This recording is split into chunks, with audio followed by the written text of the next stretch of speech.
I always expect some level of controversy whenever a new Pokemon game releases, but the conversation surrounding Legends ZA is quite intense.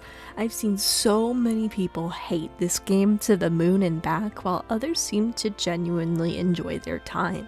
So, is this game the horrible slop that many claim? Is it worth the money? My goal is not to change your opinion, but rather lay everything out that this game has to offer so you can make your own decision. I hope to address both the good and the bad. For some quick background, I've played almost every single mainline Pokemon game and numerous spin-offs throughout the course of my life. I even played the TCG competitively as a kid. I love Pokemon with all my heart, but I won't turn a blind eye to the flaws. This review is split up into chapters and will not be spoiler-free. To avoid most spoilers, I highly recommend you skip the characters and the story chapters. If you want to go into this game completely blind, please click off the video. And of course, while I did do my best to make this a well-rounded and honest review, this is still my opinion at the end of the day. Let's start. Performance. Before the game even came out, I saw so many discussions online saying that this game would be unplayable on the original Switch. The doom posting was everywhere. I see why many had this concern considering the horrid FPS Scarlet and Violet ran at. However, if you are worried about this, don't be. It ran just fine on my Switch Lite. I didn't run into any bugs and I was able to move around without lag. Game Freak definitely learned their lesson from the previous title. Now, without a doubt, the game will look more polished and prettier on the Switch 2, but it is perfectly fine on the original Switch. Anyone who's telling you you have to get a Switch 2 for this game is not being completely truthful. It is likely that future Pokemon games will be exclusive to the Switch 2, but for now, you can get the same fun experience with the Switch 1 version. You don't have to upgrade just yet. Graphics. With any game release, the graphics are an important part of it. Remember how many of our hearts dropped upon the reveal of Brilliant Diamond and Shining Pearl? I personally like the style they went for Legends ZA, especially over the style of Scarlet and Violet. However, we have to talk about the windows. These damn windows have become the new Nintendo 64 tree from Sword and Shield. To be honest, I think players are hyper-focusing on the windows when there's bigger fish to fry in terms of this game's flaws. Sure, it would be nice if they were crisper and if they had some dimension, but I don't think it's that big of a deal. A lot of Pokemon look great and the characters look nice too. If I can find some footage of screen comparisons between the Switch 1 version and the Switch 2, I'll have that running. I can't record on my Switch Lite, so most of the footage for this video will be found on the internet, or it will be screenshots I took of my own game. I think a lot of players are forgetting about stylistic choice. Think about Legends Arceus. While the overworld was dull and a bit murky, it did follow a Japanese painterly style. We could see that in the concept arts and the world.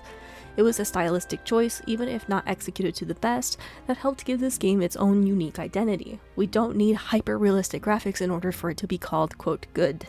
While I personally don't like Sword and Shield that much, one of my favorite parts is the style they went with. The character models looked amazing and I loved a lot of the towns. Could the graphics be better? Of course, but I don't think it's the abysmal train wreck the internet is making it out to be. Cutscenes. I remember reading a quick review from a player when the game first dropped and how they noted there was a lack of cutscenes. I hope this wouldn't be the case, but it is. I think there are a total of 4 to 5 cinematic cutscenes. You get one at the very beginning when you're introduced to battle zones, and the other 3 happen at the end of the game's climax. Oh, and there is an introductory cutscene when you first boot up the game as well. Not only are there very few cutscenes, but the lack of voice acting completely takes you out of the moment. It's immersion breaking, and there's no excuse as to why voice acting isn't part of the Pokemon series. This is not defendable, and Pokemon needs to add voice acting into their games. At the bare minimum, we need the level of voice acting that Pokemon Snap has. The important scenes are fully voiced, but the rest of the text has preset voice options. A character will say yes for something exciting, gasp if they are shocked, or tell you let's go when starting a new mission. Even this would at least make the characters feel more real. What's weirder is that the main character does have a voice. You can hear them gasp if they're hit, or when they're rolling around out of the way of an attack, so why stop there? While there are little cutscenes, they are very well animated. I liked seeing the characters move so smoothly on the screen and they were interesting to watch. If they had voice acting, I would have nothing but praises for the cutscenes. I just wish we got more of them. Music. For the most part, I've always really enjoyed the soundtracks from Pokemon titles. Whenever I need to get motivated to get some college work done, I fire up an upbeat battle theme and get going. However, I found myself disappointed with the music from this game. The music from running around the city is quite beautiful. I like the chill vibes, and the switch between the city theme and the wild battle theme were done well. Now, music is very subjective, and while I'm not a huge fan, there will be people that are. In my experience, I found a lot of the music to be triggering my headaches and migraines even when I had them at the lowest volume. Aside from that, my favorite battle theme has to be Jacint's, and even her theme has part of the music where it just hits really hard.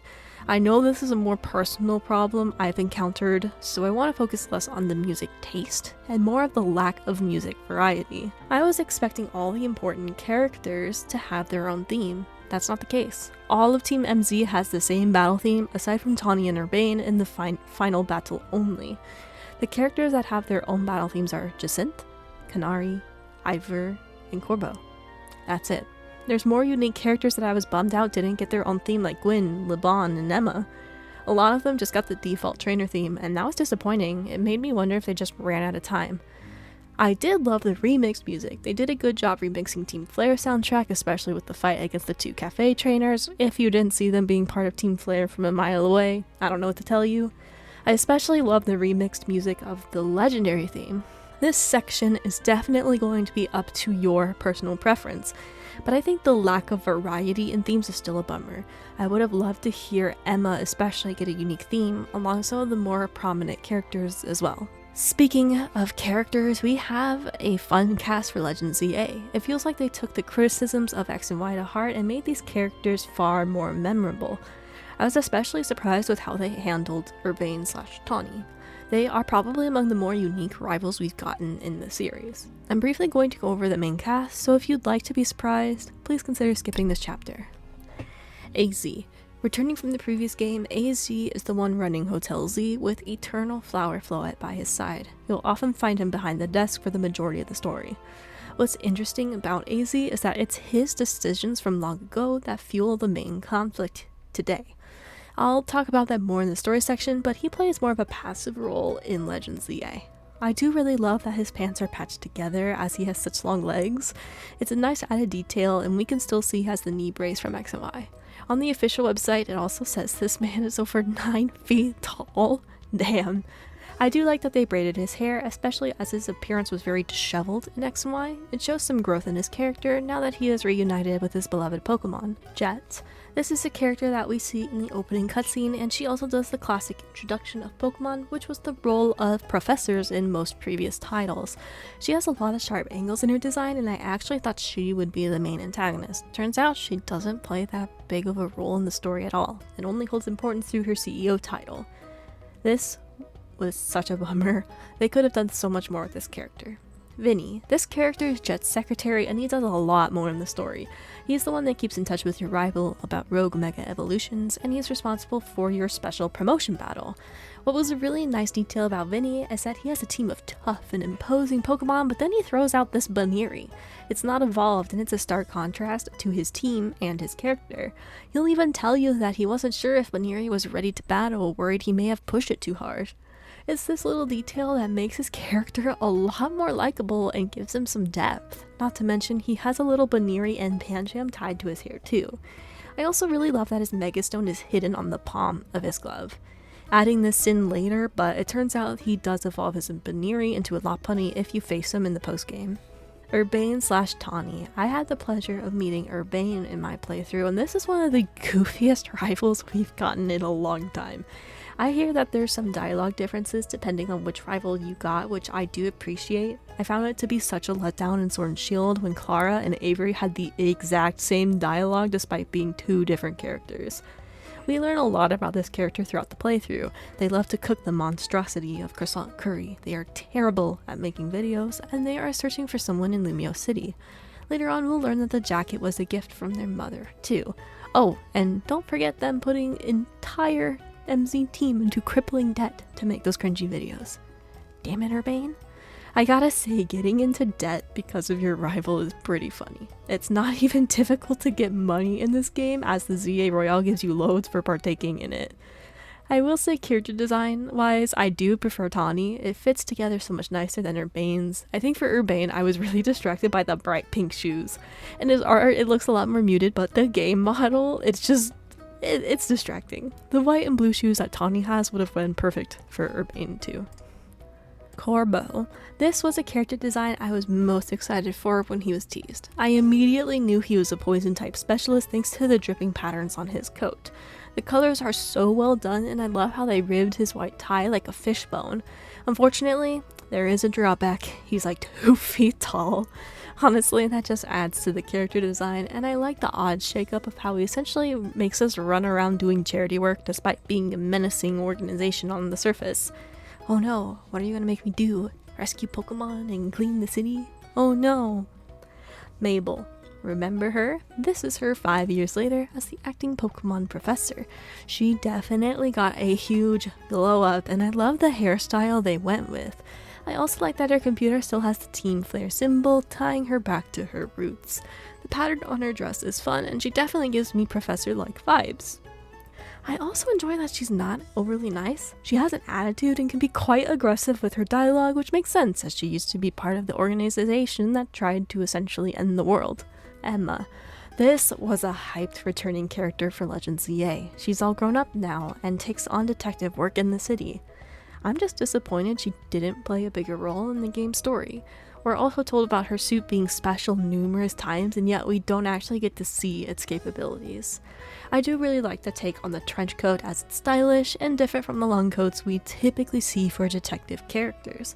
She's really cute, and I'm still so sad she doesn't have more screen time. Apparently, if you do all of her side missions in the game, which there are 118 of, one special one, she doesn't give you anything. Usually games will give you some type of reward for completing everything, but nope. Ivor. You meet Ivor pretty early in the game as he exclaims he will be the one to abolish wild zones. I thought this was a pretty neat motivation. His hair reminds me of a Pidgeotto for whatever reason, and he's pretty strong. Turns out he's part of the Fist of Justice dojo that you'll get the chance to fight him later in the game. Ivor and the characters following this adopt this gym leader type role. They usually specialize in one type, and you have to defeat them to rank up in the ZA Royale. As expected of the fighting type specialist, his Megastone is on his glove, and his ace is Phalanx. He has a predictable personality of being all brawn and no brain, but he brings a fun element to the game. Gwyn. Speaking of the Fist of Justice, you'll meet Gwyn, Ivor's sister. She's the polar opposite of him being small, more reserved, and specializes in ghost-type Pokemon. She's also a mega Canary fan, and you get a little cameo of her at the Canary quiz before officially meeting her in the story. I really like her design, although I think the hat is a bit too on the nose. Either way, she's a nice contrast to Ivor, and they complement each other really well. I didn't actually realize she wasn't part of the ZA Royale in the main game until writing the script. I'm not sure how to feel about it. On one hand, it's nice that not every notable character is in the Royale, but on the other, it feels like she should have been in it. Canary. I can tell this is going to become a lot of players' favorite character from Legends ZA. Much like Iono from Scarlet and Violet, we have a new electric streamer character. Except, she has a temper. So much of a temper that she's the first character to curse after losing a match to you. Her ace is an Electros, which definitely is an underappreciated Pokemon in the past. It's nice to see this character get some love, and having a trainer have some similar hair ties to the Pokemon. It's a subtle detail, but I like the lightning bolt crisscross on the black straps on her chest too. She's not my personal favorite, as I found her a bit annoying in the game, but I can appreciate her charm. Tarragon. Continuing with Canary's connections, we have her grandpa, Tarragon, who runs the construction company.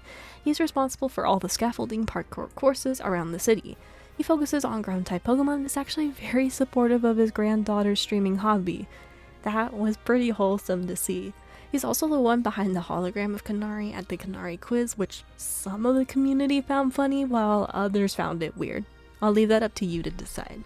I still like how they incorporated Tarragon's construction into the overall level design, and that his type being ground being super effective against Canary's electric. You'll notice a pattern with these duos and their type specialties. Felipe. This is a large, imposing character that supports Corbeau and specializes in steel types, which is immune to poison, which Corbeau specializes in. His design reminded me of a Dawn fan. He fits right in with the Rust Syndicate, and I like how he's the one with the imposing figure despite not being the main boss. It's even addressed in the story that Corvo believes Felipe would be a better boss than him, which Felipe quickly shuts down. He is a supporting character that doesn't get a ton of screen time, but you'll run into him every now and then. Liban.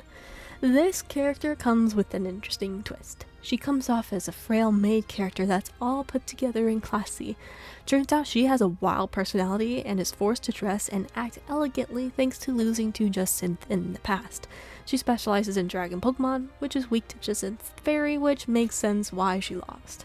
It's actually really cool how they handled this character, and we can even see removed piercings from her one ear. The black and white colors work well, and I like how there's a red heart on her chest, as she has to make the heart symbol with her arms to turn off the Jacinth zones. Speaking of, let's talk about Jacinth next. She's an elegant elite with lots of money, and she loves to run tournaments. She gets a lot of joy from battling others and seeing others battle.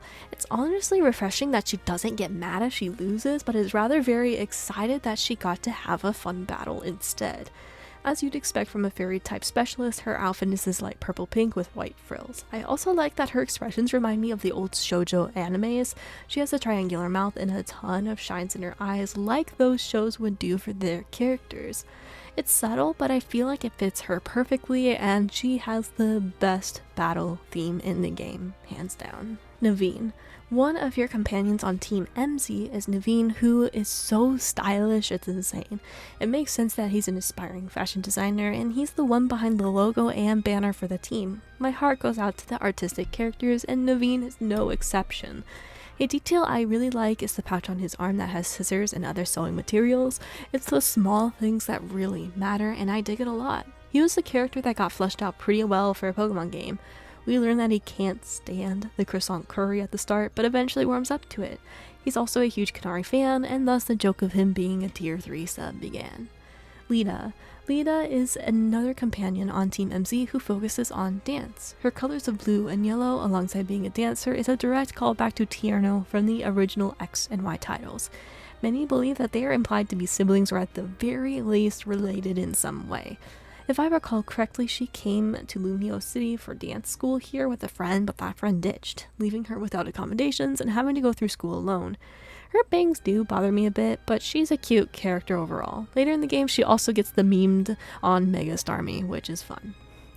L. It's pretty obvious from his hairstyle that this is Lysandre from the original X and Y titles. I was honestly shocked to see him make a reappearance in Legend ZA, but I welcomed it. He's definitely taking on a parallel to AZ and how he was in the original game, and we learn a lot of important lore from L. Firstly, he lost a majority of his memories, and it's thanks to Zygarde that he was able to pull through after the ultimate weapon fired. At the very end of the post-game, he will reveal that he wonders what he will do with the next 3,000 years of his life, suggesting that being near the ultimate weapon is going to extend his lifespan in the same way AZ's was. This gives me hope that we might see L again in future titles, but we'll have to see if that comes to pass. There are other characters I didn't include, such as Grisham, but I think we spent enough time on this section seeing how long this reveal is going to be. Mega Evolution. Oh yeah, it's Mega Evolution time. Clutch your Flygons because we're going to go through every single new one. Clefable. Clefable actually ended up becoming my ace for the game, and I didn't even know it had a Mega until I fought Jacinth. While it was a nice surprise, I found myself raising an eyebrow at this design. I see what they were going for by making the wings larger so it flies like an actual fairy, but what the heck did they do to its head and its ears? Victory Bell. Why? That's the only word that came to mind when this was revealed on social media before the release. I get what they were going for, having the vines tied around the mouth to keep the poisonous fluid within, but it looks ridiculous to me. Starmie. I thought this was a fan design when it first came around on social media, and I hated it, that is, until I saw it in my game. The way it just runs at you is terrifying. If this thing was real, I would have nightmares for days. The memes that came from it are just too good, and I've come around to appreciating this concept a lot more. Dragonite. I liked the idea they were going for, but I'm not sure about the execution. I like how Dragonair's design elements were brought back with the wings and the little ball on its tail, but I think the placement of these elements are a bit awkward. Meganium. This is a design that makes sense but feels a little lazy in execution. Having Meganium have more flowers makes sense, but having them all ruffled around the neck is a bit weird. I would have loved to see some vines around its legs with little blossoms to help balance the design out. Upon closer look, I do see Meganium's legs flare out like it's wearing pants, which is something. For alligator. I'm sorry. But what in the world is this? This is just goofy as hell. I've seen a lot of fan artists take this mega concept and execute it in a way better way. I get it's supposed to be a fur alligator mimicking its smaller totodile form, but it misses the mark for me. Skarmory, I like how there's a change in metal color going from the steel to this gold. Otherwise, this mega is just Skarmory but with bigger and longer talons. There's not much to really say about it, but I will add that the shiny is very gorgeous. Frostlass. I love this mega so much, but I did read somewhere that this looks to be more of a Gigantamax design as opposed to a mega. I can see where they're coming from, but the idea of making Frostlass have larger sleeves, a longer dress, and hair is brilliant. I like it. Emboar.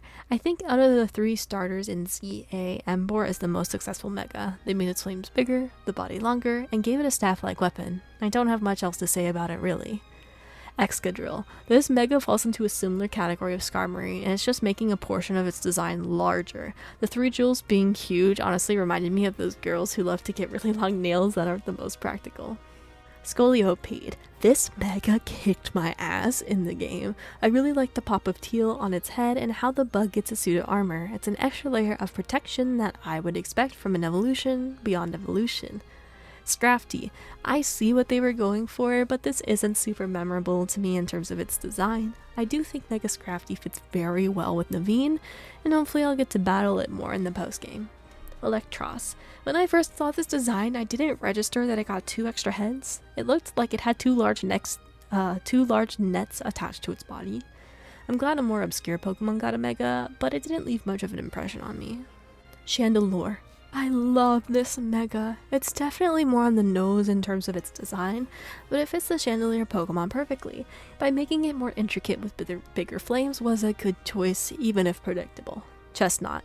At first glance, I didn't even recognize that this had a mega evolution. Looks like this Pokemon just got a bigger shell and pops of red. I feel like they could have been a lot more creative with this design. Delphox. This is a cool mega. The Pokemon had always played into the mage archetype, and they brought that up a notch for its mega. I love that it's riding a broom made of fire and that there are fiery sticks around it. Great mega concept and execution. Greninja. How do you think this conversation went at Game Freak HQ? Alright, we gotta make a mega for Greninja. Any ideas?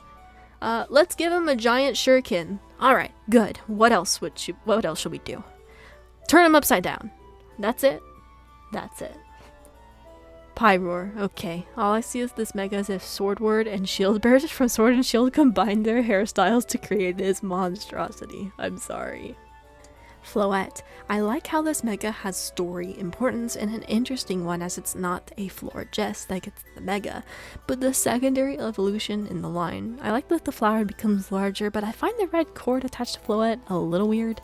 Is it supposed to be like an umbilical cord or something? I don't know. But I like that there's a mega with story relevance. Malamar. I like all the crazy colors going on, but I don't see the vision that many other players do. I know this is a really well-liked mega, and I do get the mega mind comparisons, but it's just not for me. Barbaracle. There's a lot of arms on this guy. I'm glad another more obscure Pokemon got a mega to give it some shine. This mega also kicked my ass by suddenly teleporting behind me and beating me up with its fists in the rogue mega fight. Dragalage. I like the idea of this Pokemon getting more trails near its head and its eyes pop out the way it does. It's unsettling. The poison dragon typing is pretty cool too, though I do remember one-shotting it almost every time I fought it. Hawlucha. This is another one of the early megas that was revealed to us, and I get the inspiration clear as day even though I almost know nothing about wrestling. This design just has some level of charm to it that many others just don't have. Zygarde. I'll be honest. Zygarde's mega looks clunky and ridiculous. The idea of having it be a large cannon is cool, but it looks so awkward. The only part I like about it is the symbol makes an X, Y, and letter Z when used in the cutscene. Drampa. Why is this cool mega locked until so late in the game? They really leaned into the Japanese dragon style and I love it. They turned a Pokemon that I never really was excited about into one that I would have had on my team if I got it earlier. Phalanx, this mega is just adorable. I love the idea of the chain combining together to create this fighter, and the one in the middle struggling to hold everyone up is such a cute detail. This is another mega I ended up one-shotting almost in every fight, but I like the design. Now that I got my opinions of each of the megas out of the way, it's time to discuss how the mega feature was handled in the game itself. Instead of only being able to evolve one of your Pokemon per battle like X and Y, this game handles megas by a meter on the bottom right of your screen. Fill up the meter by hitting Pokemon or Mega Crystals to fill it up. You can Mega Evolve as many times in a battle as you want, and multiple Pokemon in your party can hold Mega Stones. Also, I discovered that you have to hit the plus button to use plus moves, and if you do, it eats away at your Mega Bar. When Mega Evolved, all your moves automatically become plus moves. I ran into an issue where I was constantly using the plus moves and was confused on why I couldn't ever Mega Evolve, and yeah, that's why. I think it's cool that you can Mega Evolve multiple times with different Pokemon and that there's a timed meter that will slowly deplete when the Pokemon is evolved. In these Rogue Mega battles, you have the opportunity to replenish this Mega Juice while evolved if you pick up the orbs. While I think this approach is cool, Megas do make a lot of these battles just stupid easy. I found myself not Mega Evolving unless I ran into Alpha Pokemon or participated in a Rogue Mega battle. If I used a Mega in normal battles, I'd destroy the opposing team.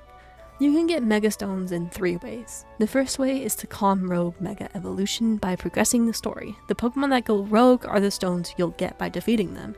The other 2 methods require you to buy them at shops. The Stone Emporium uses your Pokédollars to buy Mega Stones, while Corsartico Inc. will require you to exchange Mega Shards for Mega Stones.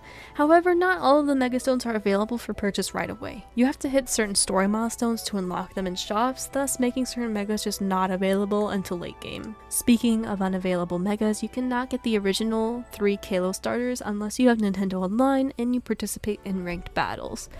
So, if you're like me who refuses to pay for Nintendo Online, you're not going to get them. Nor will you be able to complete your Pokedex because this game doesn't have the link cable for trading evolutions. Additionally, the DLC was already announced and it's highly likely that it will have exclusive Megas in it. We already saw Raichu version X and Raichu version Y, so it's not unreasonable to believe that there will be more Megas behind this paywall. I have an entire section for the DLC, so don't worry, we'll get into it. Story. Your journey begins as a tourist visiting Lumio City. Right as you get off the train, you'll meet Tawny or Urbane depending on what gendered trainer you selected. You're trying to record an ad for Hotel Z with the 3 starter Pokemon and spot you, the perfect traveler to help promote the hotel. Your bag is in the centerpiece of this initial mission as a random Pancham will snatch it and make a break for it. Feeling bad your stuff was taken, the rival chooses to help you get it back. In the process, you get to pick one of the starters and have your first Pokemon battle. It's after this sequence that the intro gets interesting. Night falls and a battle zone appears right on top of you. Urbane or Tawny urges you both to get out of here before any trainers spot you, as you'll be forced to battle them. Unfortunately, there's a group of trainers in the way and we get the game's first in-game cutscene. It's this cutscene that's animated nicely, but the lack of voice acting hurts. Eventually, Eternal Floette will arrive and scare off the trainers. Then you are taken to Hotel Z to set up accommodations and meet AZ. This is the beginning of the game and it does a pretty decent job of introducing some of the mechanics right off the bat. Not too much longer and you'll meet the other members of MZ and Tawny/Urbane will give you the classic Pokemon tutorial. Tutorials in Pokemon games have gotten notoriously long or they just hold your hand for far too much of it. This one did not feel so bad, and some of the things the rival teaches you is actually helpful to the world, such as running on rooftops, later on showing you the Rotom Glide function for this game's version of a double jump. It did bother me that our trainer was so willing to stay at Hotel Z. You'd think a tourist would have accommodations already booked in advance, and yet this trainer just accepts it. This is a minor nitpick from me, but it didn't ruin the experience. The main game revolves around the ZA Royale, where Lumio City is in need of finding its strongest Mega Evolution trainer. You end up joining under Team MZ, but I found it odd that there really wasn't much of a team activity in the Royale specifically. Yeah, you will team up to tackle the rogue Mega Pokemon later, but the ZA ranks are almost done on their own. We were only told near the end that our rival got to rank A at the same time that we do, and it's implied that Naveen and Lita are at lower ranks throughout the story. Progressing through this Royale is key to progressing the main story. You'll do the first few battles and it's nicely thematic. To rank up from Z, you have to fight a taxi driver named Zach. To rank up from Y, you will fight an NPC named Yvonne. For rank X, a trainer named Zavi. Then to rank up from W, you will need to fight a trainer named Rentaro? What happened to the nice little theme we had going on here? You mean to tell me you found names for X, but you couldn't be bothered to name the W rank trainer with a W starting name? Bruh. We do get to fight Vinny, a notable character, to rank up from rank V all the way to rank F. I'll talk more about the controversy surrounding this decision in the post-game section. For now, you need to know that this was done so the player can run around calming down rogue Mega Pokemon. This is the point where Mega Evolution is also introduced. It's also important to note that through various parts of the stories, Zygarde will show up to assess and test your strength. This will be important later as it introduces Elle, who's gathering all of the Zygarde cells off screen. As you progress through the story, you'll likely find yourself doing side missions and catching new Pokemon in the wild zones. This is a game where the random NPC dialogue is worth reading, as they'll either reveal some cool Easter eggs or just be plain weird. This game has a certain humor to it that doesn't feel cringy, but it actually can be silly in a good way. As you continue to progress through the ranks and calm down rogue Mega Pokemon, you'll get various scenes between the MZ members.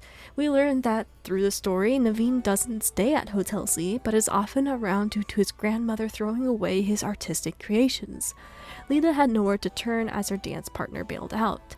Urbane/Tawny claims that he owes a debt to AZ, debt, and wants to help him promote his hotel in any way possible, literally. We'll get there.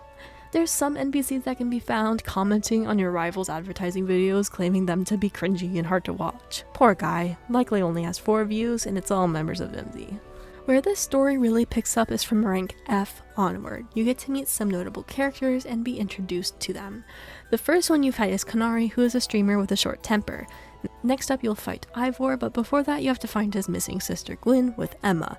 This quest in particular is notable as Emma has to stop Ivor from smashing literally everything. It's what happens next that really caught me off guard.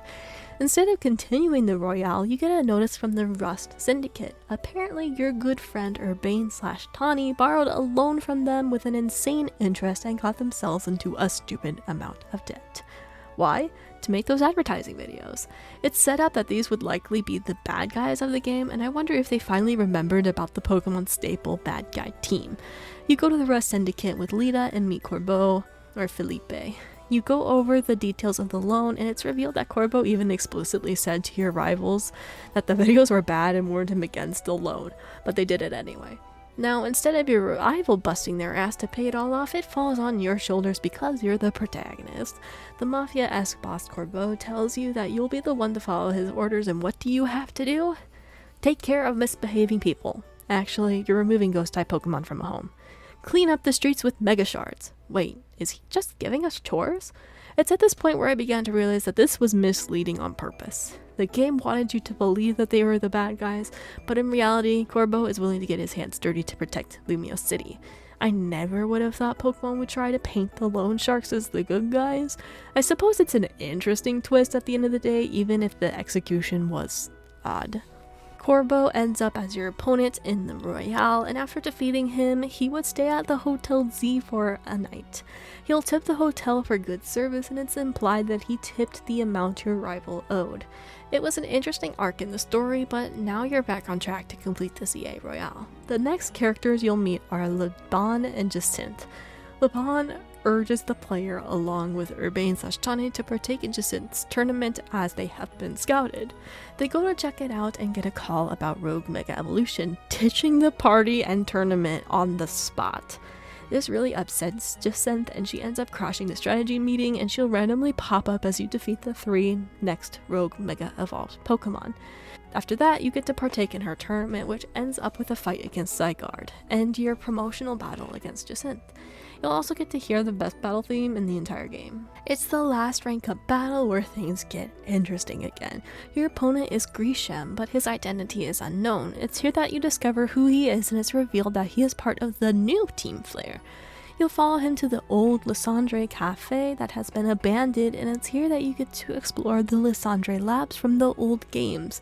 This part was not only nostalgic but charming in a brand new way. You have to turn the lights back on to get the teleporters working, and you'll encounter different Pokemon in the labs. I also really appreciate how faithful this section is. You can still find the dorm room, which has the beds scattered all across it.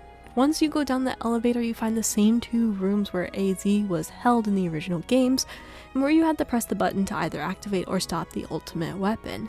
It's here that you learn more about Elle, who is actually Lysandre, and the grave mistake he made 5 years ago. However, this is when I realized something very important about this game. There is no outright, quote, bad guy or antagonist. I had originally thought that the Rust Syndicate would be set up as the bad guys, only for it to turn out to be Corsartico Inc. Game Freak has done this before with Team Skull and the Ether Foundation and Alola, and Team Yellow with Chairman, Rose, and Galar. I thought for sure they were taking that approach again, but instead, I was pleasantly surprised. The conflict isn't against a specific antagonist or bad team. The conflict comes from past decisions that now have future consequences. Let me explain. You'll find out that AZ made the ultimate weapon that was fired 5 years ago, officially putting Legend ZA 5 years after the original X and Y games on the timeline. We knew this, and we knew the story of AZ wandering around for 3,000 years searching for his beloved Floette that he resurrected. The new information is that he actually built a second invention of creation, and it rests within the Prism Tower. AZ speculates that due to the ultimate weapon being fired 5 years ago, that the Prism Tower is reacting to it and spiraling out of control. You'll discover that he named this creation Ange, which is Latin for angel and messenger. This is why Mega Shards are appearing around the city and why wild Pokemon have begun to rogue Mega Evolve. This provides an interesting conflict that's outwardly addressed by the characters. Grisham detests AZ's actions and plans to be the heroes of Lumiose not only to protect it, but restore some honor onto Team Flare's name. Naveen outwardly points out that Team MZ is expected to clean up AZ's mess now and could even lose their lives for it. It was interesting to see these characters actually struggle with this knowledge and decision, and they reacted differently. Lita and Urbane/Tawny are more willing to help, but you could see the complexity of this situation. It became clear to me that this story was not about bad versus good, but rather about actions and their consequences, even if that consequence comes 3,000 years later. We are told that the strongest Mega Evolution trainer must team up with Eternal Flower Floette to calm the tower down before the tower itself rogue Mega Evolved. When I first read that, I raised an eyebrow, wondering if they were actually going to make the tower rampage over the city, and that prediction wasn't too far off. Floette shows some sign of discomfort, and in the middle of the night, a huge explosion goes off, waking up all of Team MZ. They go to the roof and realize the tower could go rogue at any moment. It's this next sequence that made me a bit annoyed, as it's obviously between you, the player, and Urbane/Tawny to take Floette to the Prism Tower. Instead of acting quickly, you have to pause the story to fight your rival for the last time. I get that this is Pokemon, but seriously, we do not have time to fight right now, as the tower is literally about to go crazy. No matter if you win or lose this fight, your rival will end up taking Floette instead, insisting that Zygarde, another important puzzle piece, only trusts you. It makes sense for them to take Floette and for you to take Zygarde. Why the rival didn't just say that from the start, I don't know. Anywho, this is where the rest of the cutscenes come in. Your rival goes into the tower and it calms down for all of a few seconds before going completely rogue. I gotta admit, seeing the Prism Tower covered in vines and menacingly moving around in the background as you traverse through the debris-filled city was pretty cool. Turns out your rival is fine, but they're stuck in the tower. The game's humor comes in once again as Lita decides that while this tower is going crazy, that this is the perfect moment for a strategy meeting, using a piece of debris as a table. I think the scene is meant to be a bit ridiculous to lighten the atmosphere before things got crazy. All of the notable characters you've met along your journey team up to help you reach Zygarde, as almost all the Pokemon in the city are now undergoing rogue Mega Evolution. You'll fight your way alongside these characters you've defeated in the past. It was a cool climax to see everyone be a part of it except for Emma, who unfortunately was working to protect the city off screen. That was disappointing. At the very least, we got some humorous scenes, such as the one with Corbeau getting mad at the player if you kept falling off the rooftops. Apparently, you can fall off numerous times and get different dialogue until the game just flat out makes it impossible for you to fall. Anywho, you meet up with Zygarde, unlock its full potential, and put a stop to the prison tower after some big fights. Urbane/Tawny gets out of the now broken prison tower with Flood in their arms, the city is saved, and the credits roll. However, there's one last thing to address regarding the main story, and that's the first scene after the credits. Team MC will be standing in front of a grave. AZ's grave. The man that started this all 3,000 years ago has finally been laid to rest. This was honestly jarring after the credit scene to me. Not because Pokemon decided to address death so openly, but rather I don't think AZ had enough development to justify his end at the end of the game. I made an effort to talk to AZ behind the hotel counter between story beats, and he didn't say anything interesting. He was a device to remind the player where to go, or what they should be doing. Towards the end of the game, we do see quick scenes of him coughing, but with the lack of voice acting, it's very easy to miss this. This was the only indicator that his health was degrading. While I don't mind the story ending with AZ's death, it needed far more build up to matter in my opinion. Instead of a meaningful passing, it felt forced. I have a feeling many will disagree with me on this, and that's okay, but I still wish AZ had more of an active role in the story. I was so sad that he never sat in on one of the Team MC meetings, if only just to provide support. There were empty chairs, so I figured he would join in at some point, but he never did. Only his Floette would congratulate the team after quelling rogue Pokemon. The story itself is decent, in my opinion, and I love the message it was trying to send. However, there are some plot points that were left hanging in the wind. Firstly, we don't know who Urbane/Tawny is searching for. In the story, we're told by Emma that she's been looking for the missing person, but we're not told who they are, despite being reminded of it periodically. We also barely saw any involvement from Jet. We saw her briefly at the beginning cutscene of the game, and in the building. It wasn't until the public was crowding the CEO later in the game that we even saw her again. And after that, we don't see her at all. She had such little involvement in the story that it made me wonder why she was even there at all. The postgame thankfully addresses this somewhat, but her presence is lackluster. Pokedex. I was a bit shocked to learn that the Pokedex only consisted of 232 Pokemon. Even when the infamous dex hit for the base game of Sword and Shield, that title had 400 Pokemon before the DLC. Scarlet and Violet also had the same 400 Pokemon number. I'm sure the DLC will add new Pokemon to Legends ZA, but the original cast of Pokemon feels restrictive. Legends Arceus was similar with 242 Pokemon, but I think the difference was we were encouraged to capture a ton of dupes, so it didn't feel as bad. When I looked at previous titles, it seemed like the mainline games were closer to 400 mark, while other titles like the Legends series, Let's Go Eevee and Pikachu, and remakes were smaller in count. I was really sad to hear that some of my favorites like Furret didn't make it into this title, but now that I know only 1/5 of all Pokemon made it in, which is 20% of all Pokemon that are available to you, it makes me wonder if it's deliberately cut short to sell you more Pokemon in the DLC. The Pokedex is pretty much all Gen 6 Pokemon and prior, which was a letdown. I understand why they went this route, as 3 generations of Pokemon happened after X and Y's release, but it would have been so fun to see certain Pokemon from later generations join the game. Legends Arceus wasn't limited to all Generation 4 Pokemon and prior, as we had incredible entries like Hisui and Zora, and heck, 2 of the starters came in later generations. We even got a little tease with Alolan Raichu in that one side quest for ZA. After you beat this trainer with your own Raichu, she'll offer to make a trade. Speaking of the side quests, let's talk about that next. Side quests. In Legends ZA, you can embark on numerous side quests. There's over 100 of them, and they typically fall into a few broad categories. One type of quest requires you to catch a Pokemon. Another big type of quest is having Pokemon battles. Lastly, the third type of quest is to go find an item. The most common one I ran into were the battle type side quests, but I was honestly shocked at how humorous the writing was for these quests. The writings that was put into these made the repetitive nature of them roll off my back a lot easier. easier. My favorite side quest has to be the Spupa in the museum. You are tasked with finding numerous Spupas, but instead of it being a hide-and-seek quest, all of the Pokemon are doing something unique. One is on a plate of armor, while another is pretending to be Godzilla destroying a model of Lumiose City. It's this little quirkiness that makes finding these Pokemon a lot more enjoyable. The Spupa you get from completing the quest is special, having a bright blue pattern instead of the pink one you see throughout the game. This is the only time you can get this pattern in Legend ZA, so don't release it.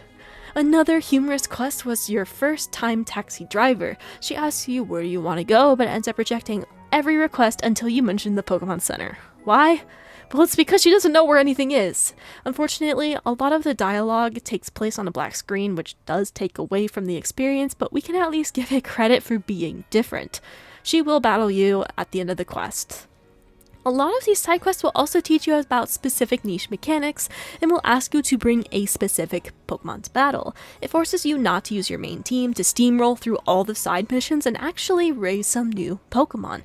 Some I ran into were the Raichu one from earlier, which rewards you with an Alolan Raichu. Another I found was these two siblings arguing over the fossil Pokemon. You are asked to fight the one sibling's team with only an Aurorus, forcing you to raise something new. Another is on a rooftop and asks for a battle with only flying Pokemon, etc. These added conditions spices up the gameplay and makes you consider raising more Pokemon than just your main 6. I also have to mention the Flabébé side quest for all of you customization enjoyers. There's actually 2 quests from the same NPC that helps you unlock new hair colors. The first quest asks you to capture a Flabébé of every flower color. After you complete this, you can talk to the NPC again to battle her new team of Flabébé. Once the battle is complete, you'll unlock pastel hair colors, which are my personal favorite. Many players felt that the side missions were busy work, and I completely understand where they are coming from. This may not be everyone's cup of tea, but I truly think the more humorous and lighthearted writing helps make these quests less of a drag. There's even a quest about a kid who wants to have their life force sucked away by a Litwick.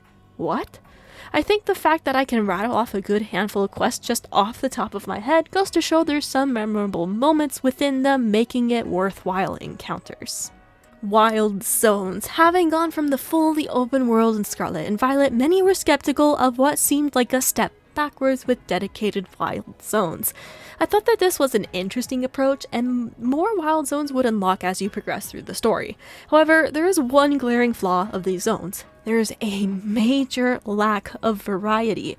There's only 3 out of the 20 wild zones that stick out in my brain. The snow zone, the electric zone where the Canary quiz took place, and then the final wild zone at the Prism Tower. Aside from those 3, it was pretty much a field with slightly different terrain and Pokemon to explore. I get that it would have been difficult to justify a variety of terrain in a city, but I feel like this could have been approached very differently. While the sewers are not an official wild zone, it was a different take on how to find different Pokemon. I really hope the sewers would have more corridors and places to go, as it's a pretty linear map. We also got to explore Lysandre Labs from the original X and Y games, and that was not only a nostalgia trip, but you can find some unique Pokemon in there too. Except good luck if you want that stupid Beldum in there. I failed to catch that thing so many times. This was the type of variety I was expecting from the wild zones on the surface. All in all, I think wild zones were a strong concept on paper, but the execution felt very repetitive and restrictive. Aside from the different Pokemon you encounter, a lot of them are just fields between buildings. Battles. What I appreciated about this battle system is that the developers took notes from Legends Arceus and found ways to improve upon that foundation. At the beginning of my playthrough, the battles felt good and snappy. The real-time pacing was different yet welcome, and battles were a lot more fun. I liked using certain combos, like having my Absol use one of its moves, the enemy HP draining to red, and then having my Absol use Quick Attack to take it out before the enemy even gets a chance to react. I liked how my Pokemon moves weren't weighed down by how many times I could use them, but rather a cooldown system instead. The stronger the move, the longer the cooldown. What I especially loved is that 1, you could evolve your Pokemon at any time in the menu after meeting its evolution requirements, and 2, you can switch their moves whenever. I could experiment with different movesets, and if I didn't like it, I could easily switch it back. These 2 things especially were great for quality of life, and I want to see this in future titles. However, as I continued to battle, I began to notice that while it still felt fresh, it was flawed.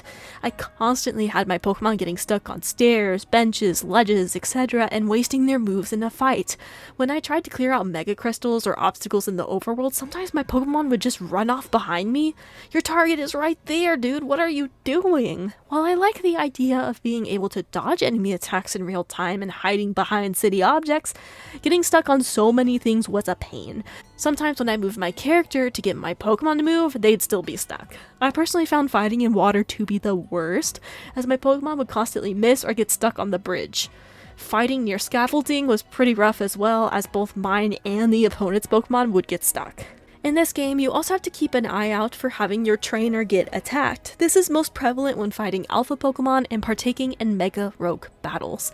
Sometimes the battle itself wasn't that bad, but simply trying to dodge the Mega Pokemon's attack made it unnecessarily difficult. This didn't feel like a difficulty spike in terms of fun, rewarding way, but just another layer of irritation. I also wish I turned in my colorful screws earlier because apparently you can make your trainer take more hits from wild Pokemon, which would have made these bigger fights more enjoyable for me.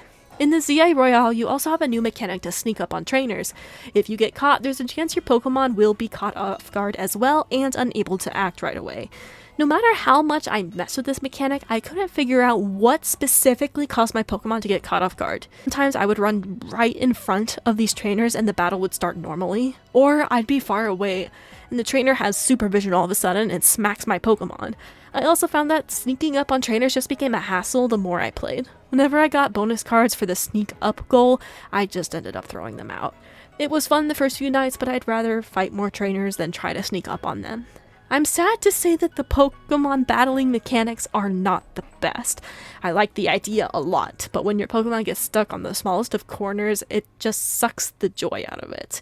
The battle system definitely needed more polish so that these issues wouldn't occur as frequently. When it worked, it was great. But when my Pokemon got knocked out because it was running into a wall, well, that's not so fun. Customization. The original Kalos games X and Y were the first in the series to introduce trainer customization. While Alola or Sun and Moon came close to having pretty good customization, Kalos remained the best we've seen. I'm happy to say that customization continues to be good in Legend ZA. There's plenty of clothing shops to choose from, and if you select a clothing item, there's color options available for it too. I even found out that you can buy some of the same clothing items that prominent trainers wear, such as Canary and Corvo. This adds another layer of fun when searching for the perfect outfit for your trainer. The hair colors I already touched on briefly, but I like how you can mix and match hair colors for more fun combos. This is brand new in the Pokemon franchise and it's something I hope they'll continue. I like the idea of adding different color highlights or ombre styles to my trainer. What I do think the customization is lacking, though, is various different hairstyles. I was hoping we would get a side mission to unlock more hairstyles similar to the hair color ones, but there doesn't seem to be any. I do like that regardless of what gender you picked at the start, you can wear anything. This further opens up the customization, allowing you to have fun with it. You can also get different contacts for completing the side mission that requires you to show different Mega Evolutions in battle to this one NPC. I did double check online to see if there was a side mission that gives you hairstyles, but as of writing, there does not seem to be any. One of my friends joked that this might be locked behind the DLC, and honestly, it would not surprise me. Regardless, the customization in this game is good. They even have an Easter egg of that one stingy boutique from X and Y that wouldn't let you in until you were fashionable enough. In Legend ZA, this boutique will be unlocked through the main story quest as opposed to the X and Y tiles, which required you to unlock it through other means. I do wish we had the option to customize our Mega Stones. This was a huge missed opportunity and I really wanted something other than a Mega Bracelet. If other characters get unique placements, why can't we? Mable's research. Mable, an ex-member of Team Flare from X and Y, is the acting professor of this game, and once you meet her through the main story, you'll constantly get research requests throughout your playthrough. Complete them and you'll be rewarded with TMs and the occasional XP candy. It's through her quest that you're able to get one of the Kanto starters, as a callback to the original X and Y titles where you get the Kanto starters from Professor Sycamore. These requests reminded me a lot of the survey missions from Legends Arceus, but with more variety, thankfully. You can catch Pokemon, fill your Pokedex, fill your Mega Pokedex, and engage with Lumio City in various ways to increase your level. For example, something as mundane as checking out 3 cafes will earn you points. At the last level, you get a shiny charm, but it will take you a while to get there as there's 1,000 trainers you must defeat to get this requirement. We'll be discussing that more in the post-game section. You'll find yourself slowly completing these missions as you progress naturally through the game. I found myself constantly being reminded to claim my rewards because I would just do my thing. It's also through Mable that you'll get to do one of the post-game side quests, which I like. They made her relevant to the game beyond just being an acting professor, and the TMs you get can help. Colorful screws. Did you ever want to do parkour in Pokemon games? Well, apparently we get some of that, with the scaffolding scattered all across Lumio City. As a general idea, it fits perfectly thematically. The whole premise of the story is that Lumiose is undergoing a huge project and thus there's construction everywhere.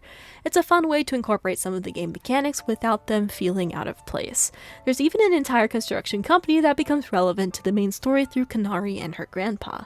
When completing these scaffolding parkour levels, you can gain various rewards, but the main one to take note of is the colorful screw. These are far more important than you might originally think. When the game first told me I could earn rewards by turning these in, I shrugged them off, and it wasn't until I randomly ran into the NPC to exchange them that I realized just how good these rewards are. You can exchange these colorful screws for plushies. As a huge plushie lover, I'd say this was an excellent choice. However, these plushies come with permanent buffs. For example, one makes you get more gold in battle, another makes it so you can take more hits, one helps you capture more Pokemon, one helps you level up faster, and lastly, one can help you get more Mega Shards when breaking the pink crystals around the town. It is absolutely worth checking on this NPC to turn in your colorful screws throughout your playthrough. If there's a purple Pokeball with a purple beam of light, that's a colorful screw. If you run into it while farting around in the overworld, do not ignore it. You're going to want these plushies to make certain elements of the game easier.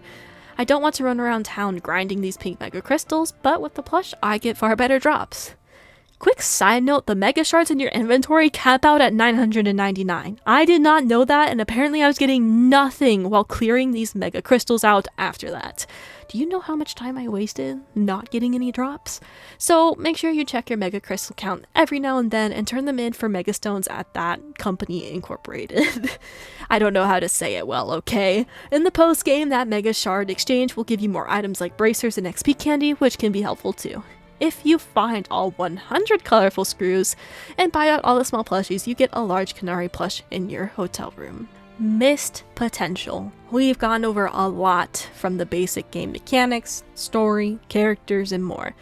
Now I want to dedicate a section to what I think is missed potential. This section will include some of my wishes for the game and how I think these additions would have elevated the enjoyment and gameplay. Number 1, catacombs. In this city, you can run all around the place, even on the rooftops. I was hoping that with this setting in Pokemon France that we would get a catacombs equivalent. I understand why this idea may have been shot down, as the catacombs is a resting place of lots of nameless citizens and soldiers. I've actually been to the catacombs and have walked these underground tunnels in real life. I'm not sure if copying this exactly would have been the best for a kid-friendly game, however there's quite a bit of missed opportunities here. The catacombs could have been the place to find ghost, poison, ground, and steel-type Pokemon.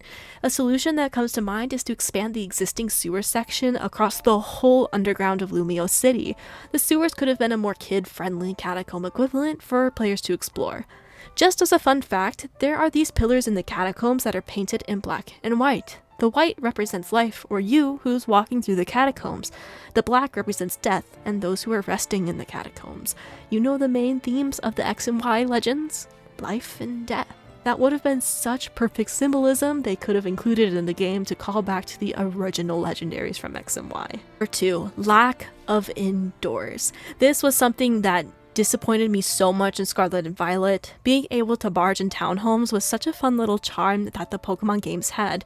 I was so sad you couldn't barge into any of the homes in that game, and it's the same in Legends ZA. Not to mention most of the shops are menu screens. Unfortunately, that continues with this game too, and I can't think of any excuse other than laziness as to why we don't have this. The entire game is set in a city, and yet we can't go into most of the buildings. This was a letdown, and I would have gladly waited another year or so if that meant getting better exploration for this title. Number 3, lack of transportation. In the city, there are various forms of transportation. Buses, subways, trains, cars, etc. I didn't expect there to be anything crazy, but you know what I did expect? A bike. or the ability to mount your Pokemon. I feel like this was deliberately left out, as that would make vertical exploration almost meaningless. You wouldn't have to do the scaffolding challenges to get the rewards, or unlock the hollow elevators to get to higher places if you could just throw out a Pidgey and fly your ass up there yourself. At the very least, we should have gotten a bike. Running around everywhere is all fine and dandy, and I love that our Pokemon follow besides us, but just a bike would have been nice. Even better, give us roller skates as a callback to the original X and Y titles. The only reason I could think of why we didn't get a bike or roller skates is because players may feel more confined in the city if they could get across the map faster. Thankfully, there are plenty of teleports and there are taxi cars, but it's just not the same. Number 4, lack of returning characters. If you keep an eye on the NPC text, a handful of them do talk about previous characters from X and Y. This is charming in its own way, but I would have liked to see more of the characters make a return. Seeing Emma was nice, but she played a supporting role acting off screen. Lysandre was the most unexpected to return, but his arc was very refreshing. Mable was great, and I love how they explained that she got Mable was great, and I loved how they explained she got out of jail on a plea deal but was forced to stay within Lumio City and do research for the betterment of Pokemon. I love the little Easter eggs of hearing about them or seeing the one painting in the Museum of GB Kalem. We even get a painting of the Hisuian professor. However, I would have liked to see more returning characters. I see a perfect opportunity for Tierno to return and enter dance school with Lita. It would have been so fun to see one of the gym leaders just randomly having coffee at a cafe. More importantly, where the heck is Diantha?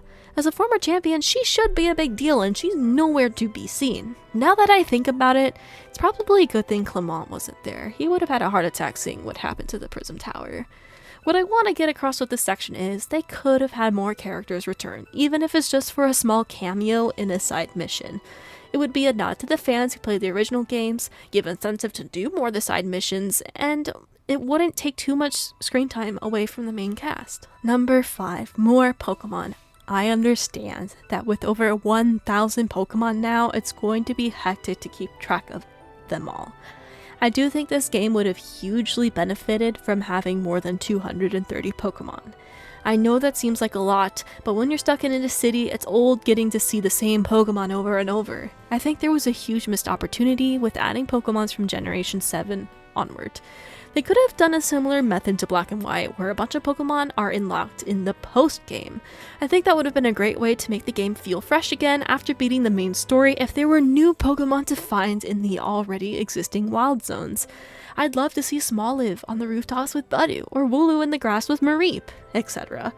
I am pretty confident the DLC will give us more Pokemon, but I just really feel like the base game needed more. Number 6, Hotel Management. From the trailers talking about how you're going to help out Hotel Z, I thought for sure we were going to get a level up the hotel system through our travels.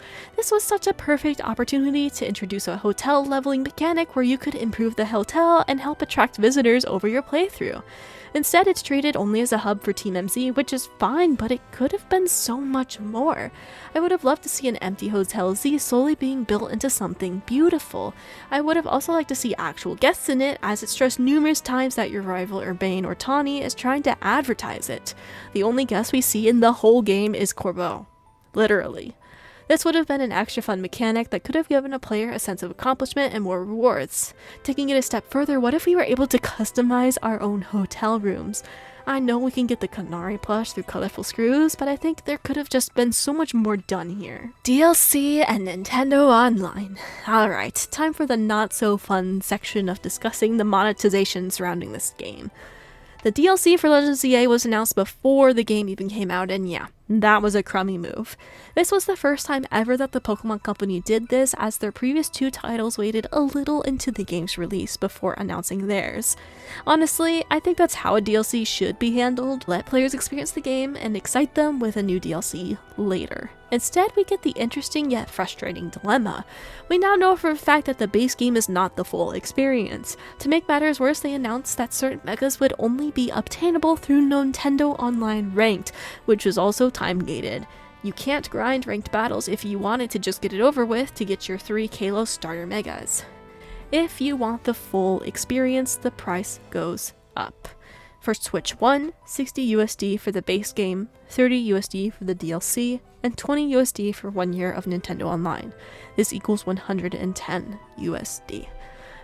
Where players are getting an insane number price-wise is if you're getting the Switch 2. To make this hurt less, let's say you bought the bundle with Legends ZA in it. It would be 500 USD for the game and the Switch 2 console, and then the same 30 USD for the DLC, and 20 USD for Nintendo Online. You're looking at 550 USD for not only the complete experience, but the best experience, as Switch 2 does run the game better, even if only by a small margin. As it stands, there's not much of an incentive to buy a Switch 2. Even so, that's crazy to think that the full game experience will cost you over $100 regardless of your choice. I wanted to say that you could get Nintendo Online for cheaper by only buying it for 1 month, but the Kalos Megas are time-gated, and you would be better off just buying it off for the year as opposed to individual months. I hate the idea of having to pay beyond your internet bill to actually use your internet. That's why I rarely get Nintendo Online. After my experience of trying to do co-op in Sword and Shield, I've outright refused Nintendo Online entirely. I couldn't even play with my friends if we tried because the online systems was so terrible. I understand that many watching this review already have Nintendo Online, and I encourage you to take advantage of that to get your 3 Kalos Starter Megas. I'm seeing numerous players report that it took roughly an hour of their time to get the Mega in the ranked battles. If you're debating on whether to get the DLC or not, please play the original base game first before forking up another 30 USD. If you genuinely had fun, then I'd say go for it. If you played the game and realized it's not your jam, don't waste your money on it. 30 USD is halfway to another Switch title. On the Switch 1 anyway. You can get a lot more mileage for your money there. Post-game. I've seen many reports that the post-game took them 10 minutes and there was barely anything to do. While I assume this is an exaggeration, there is some things to do. First, you can obtain 3 legendaries, Yveltal, Xerneas, and Zygarde. You'll be able to find Yveltal and Xerneas first by working with Grisham and Mable respectively. To be able to obtain Eternal Flower Floette and Zygarde, you'll have to do 15 rounds of the Infinite ZA Royale. I was worried that this might be a repetitive slog, but it wasn't that bad. I found myself trying to fill out my Pokedex during the day cycle, and when the night cycle rolled around, I was happy to switch things up and smack some trainers around. I also enjoyed seeing the characters we met along the way as challengers. My first challenger was the taxi guy, and steamrolling him and his level 9 Pokemon was fun. Earlier, I mentioned that we would talk more in depth about defeating 1,000 trainers in the ZA Royale. Now we're here. Once you reach rank A, the main climax of the story begins. As the point of the ZA Royale was to find the strongest trainer to save Lumiose, there is now no reason to continue it. You and your rival will make the same wish to continue the ZA Royale, and it gets changed to the Infinite ZA Royale. It's here where you can complete defeating 1,000 trainers for Mable's research and get your shiny charm. But there's something else. If you do 15 rounds, you will get to fight your rival, Urbane or Tawny. After defeating them, a new cutscene will begin, and you'll discover who your rival was looking for. It's certainly an interesting choice to tuck this away behind 15 rounds of the Infinite Royale. It bugged me that this was one of the plot points that wasn't wrapped up with the climax. We didn't ever find out who our rival was looking for, and we didn't see a ton of involvement from Corsardico Incorporated characters aside from Vinny. I'm not sure how many players will be willing to pour in more hours into the game to get this cutscene alongside finally obtaining Eternal Flower Floette. That's where the backlash from the normal Royale came in. A bunch of players complained that the main mechanic of the game, being to rank up from Z to A, was skipped. Once you hit a certain letter, you'll be challenged by Vinny for a special promotion match. In the story, this is done so you can handle Mega Evolution. Some players found the story reason to make enough sense to justify skipping over 15 letters in the ranking system. Others did not. Others were ready to grind out the ranks and rise to the top. Where this becomes a little silly is that many of the players who complained about the rank jump also complained about having to defeat 1,000 trainers for the shiny charm. You do realize you're essentially doing those 15 skipped ranks in the post-game instead as an optional endeavor.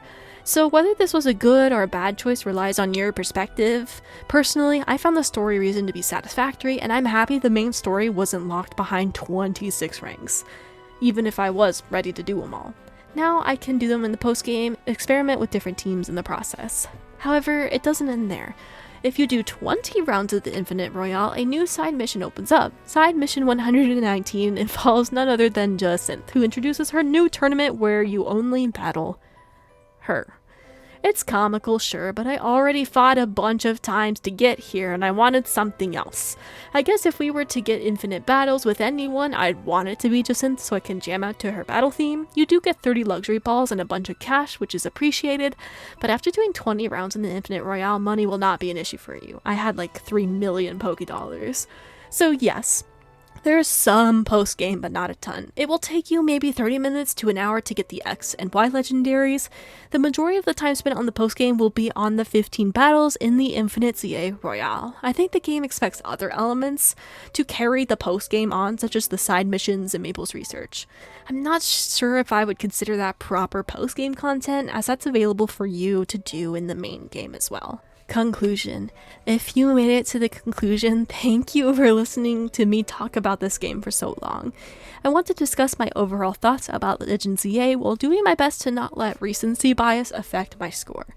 The game reminds me a lot of a show that I like called Ruby. It's a fun show, but I wouldn't call it a good show. Ruby fans, please don't come after me, okay? I enjoyed my time with Legend ZA and poured over 15 hours into it, but I'm not sure if I would call it a good game, especially at the high price tag that they are asking for. I think it's inexcusable to have no voice acting and to not be able to go into most buildings for a setting that's all in one city. I'm glad that Game Freak is shuffling along in a positive direction, but we need to see bigger steps. I miss the more innovative days like the jumps from Diamond and Pearl to Black and White. Even the jump from Black and White to X and Y was huge with how they pushed the graphic capabilities to the limit back then. I'm not seeing that same spark or willingness to push the boundaries anymore, and I know Game Freak is capable of it. I do think that this game has nice writing, but the main story still was lackluster. I understand Pokemon has never been known for its story, but there were plot points that were not tied up and characters that barely contributed to the plot at all. I think my favorite part of the story was the lack of an official antagonist though, because it forces the player to think. At the same time, trying to make the loan sharks the good guys was definitely a choice that part of me thinks is unique and fun, but I'm not sure if I would call it a good choice. I think it would have been much rather preferred if Corbo and the rest syndicate started off as a genuinely bad organization and then have a change of heart midway through the story. That would have been far more interesting and still get the desired outcome that Game Freak wanted. I am officially rating this game a 7 out of 10. Minus 1 point for no voice acting, minus 1 point for not being able to go inside the buildings, and minus 1 last point for the lack of polish and a just okay story. This is my first review ever, so please don't take this rating as gospel or anything. I know there will be players who had a far more fun experience and others who are very frustrated with the direction Game Freak has been going, and both of those are valid. If you played this game and are considering the DLC, please wait until we have more information about it. I'd also recommend looking back on your gameplay and assessing if you got enough enjoyment so you don't end up buying a DLC you won't play.